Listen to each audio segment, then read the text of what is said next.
Why is the United States, a country with the most powerful conventional military in human history, so profoundly concerned about the missile arsenal of one particular adversary, Iran? It's a fear that has shaped decades of foreign policy, and today we're going to dive into why. We'll explore the painful history that sparked this arsenal into existence, break down what makes these weapons so dangerous, and see how they've completely changed the rules of power in the Middle East.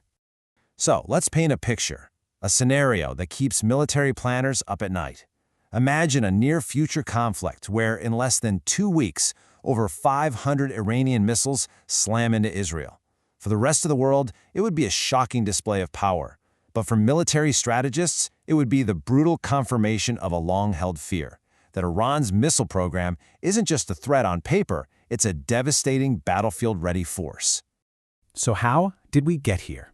To really understand this arsenal, you have to go back in time, to the very beginning of the Islamic Republic, and to a moment of deep national trauma that would define its future.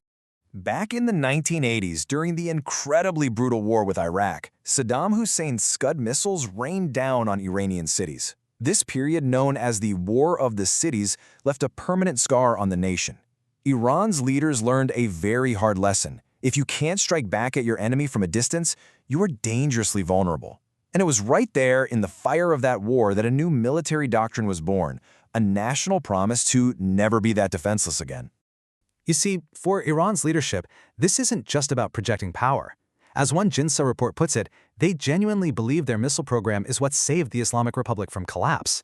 In their minds, these weapons are the ultimate insurance policy against any foreign power trying to topple their government. So what did they actually end up building?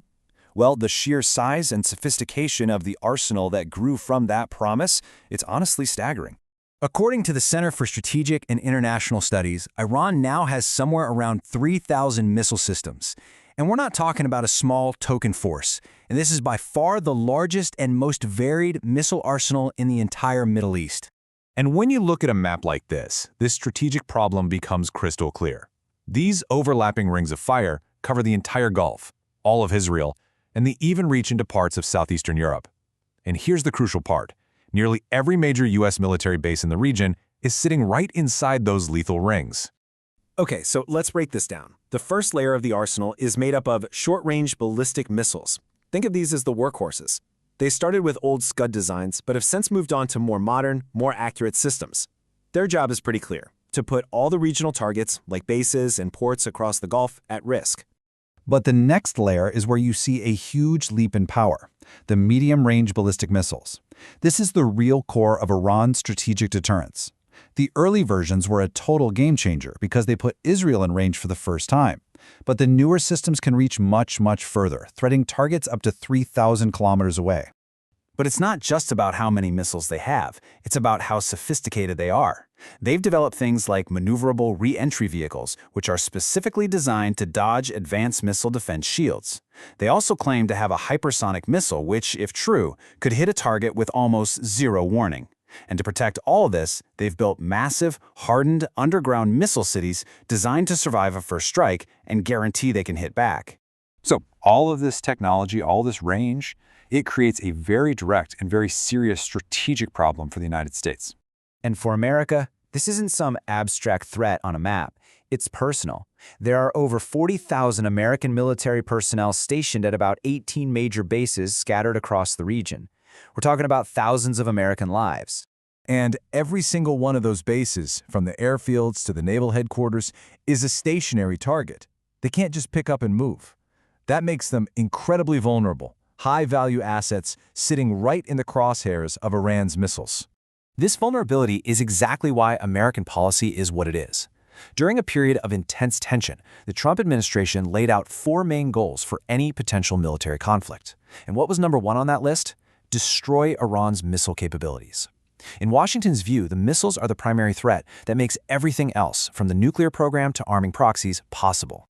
And the threat doesn't just come from Iran itself, which is what makes this so complicated. Tehran has gotten very good at using proxy groups like Hezbollah in Lebanon and the Houthis in Yemen as force multipliers. By giving them missiles, Iran can threaten its adversaries from multiple directions at once, all while keeping some level of deniability. And this gets us to the very heart of Iran's real military power. It was never about matching the US jet for jet or tank for tank. It's about a much cleverer strategy. The strategy is called asymmetric warfare. It's a classic playbook. If you know you can't win a conventional head-to-head fight with a superpower, you just don't fight one. Instead, you use your unique strengths, like missiles, drones, and geography, to attack your enemy's specific weaknesses, making the cost of a war painfully high for them. And Iran's greatest asymmetric advantage is geography. Specifically, this narrow strip of water right here, the Strait of Hormuz. You can think of it as the jugular vein of the entire global economy.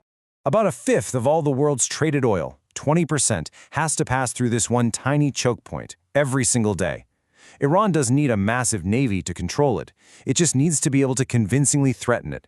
Any disruption here would send instant shockwaves through the global economy, giving Tehran a powerful weapon without firing a single long-range missile. And they can do that with a whole suite of these asymmetric tools. Instead of giant aircraft carriers, they use swarms of small, fast attack boats. Instead of advanced fighter jets, they use coastal anti-ship missiles and waves of cheap but effective Shahed drones. It's all about making the strait too dangerous for shipping and too costly for even the US Navy to secure quickly. So when you put all of these pieces together, you have a recipe for a dangerously unstable future, where the old rules of war and deterrence are starting to break down. You know, the shadow of past mistakes looms really large here. Some people talked about the 2003 invasion of Iraq as a cakewalk. But Iran is a completely different kind of challenge. It's not a conventional army you can just defeat in the desert. It's an asymmetric power with a proven ability to hit back hard and inflict enormous military and economic pain. As security expert William Hartung points out, the parallels are chilling. The early predictions about the Iraq War turned out to be disastrously wrong, leading to a conflict that cost trillions of dollars and countless lives. With Iran, a much larger and more capable country, the potential for things to go worse is undeniable. And so we're left with this huge, unsettling question.